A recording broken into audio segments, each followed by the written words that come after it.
leitura diária desta quinta-feira, da lição número 11, Compromissados com a Evangelização, convida-nos à leitura do Evangelho segundo escreveu Lucas, capítulo 24, versículo 47. O título da meditação de hoje é: O Evangelho deve ser pregado para todas as nações. Façamos esta leitura. E em seu nome se pregasse o arrependimento e a remissão dos pecados em todas as nações, começando por Jerusalém. Os irmãos sabem que, conforme os estudiosos da Bíblia, Lucas escreveu o seu evangelho para os gregos, para os gentios. Lucas é o único autor gentio da Bíblia Sagrada.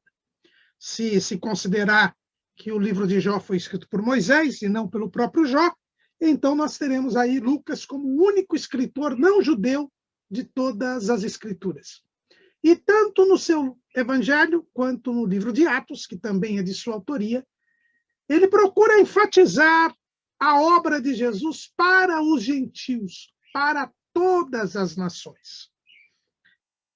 É bem verdade que tanto Mateus quanto Marcos também fazem questão de mostrar que a obra da evangelização é para todo mundo.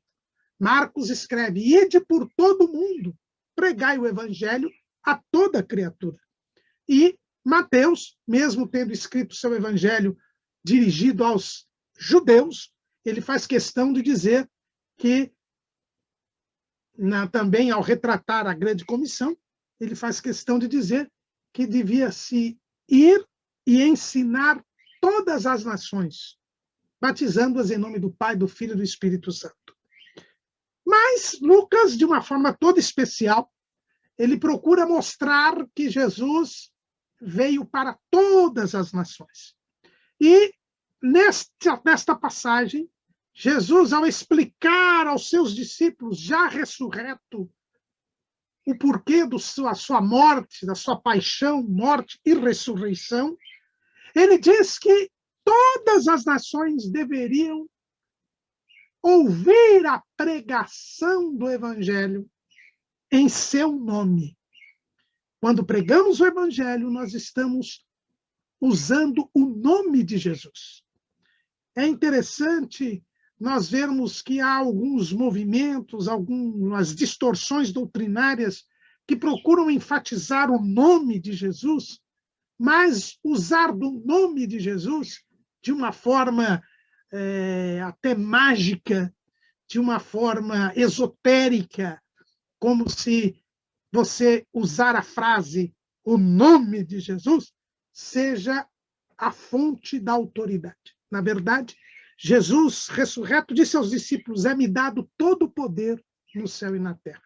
E quando Jesus diz que se deve pregar o arrependimento e a remissão dos pecados no seu nome, ele está dizendo que ele está conferindo à igreja autoridade para pregar o arrependimento e a remissão dos pecados. E a mesma autoridade que esteve sobre Jesus durante o tempo em que ele pregou, também estará sobre nós.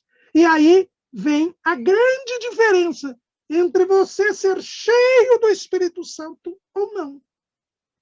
Porque de onde veio a autoridade para Jesus pregar? Deles ter sido cheio do Espírito Santo. Jesus só começou a pregar o Evangelho depois que foi batizado no Rio Jordão. Aí ele começa o seu ministério e diz o próprio Lucas, lá no capítulo 4, quando o evangelista tinha acabado de relatar o batismo de Jesus. Aí Lucas fala da genealogia de Jesus e logo em seguida, no começo do capítulo 4, ele diz: e Jesus, cheio do Espírito Santo, voltou do Jordão e foi levado pelo Espírito Santo ao deserto. Jesus começa a pregar o evangelho depois que foi cheio do Espírito Santo. E é por isso que ele manda os discípulos aguardarem o derramamento do Espírito Santo para também começarem a pregar o Evangelho. O Evangelho tem que ser pregado a todas as nações, em nome de Jesus, ou seja, após o revestimento do poder. Então, quem não é batizado com o Espírito Santo não pode pregar o Evangelho? Não. É um dever de cada um de nós pregar o Evangelho. Mas esta pregação só será feita plenamente em nome de Jesus se nós formos cheios do Espírito Santo.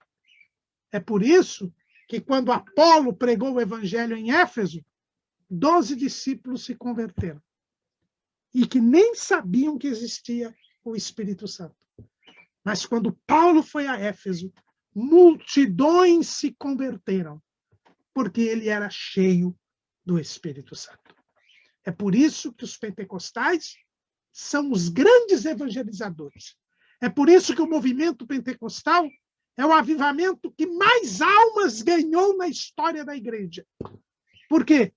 Porque é aquele que aprendeu que o evangelho deve ser pregado a todas as nações em nome de Jesus.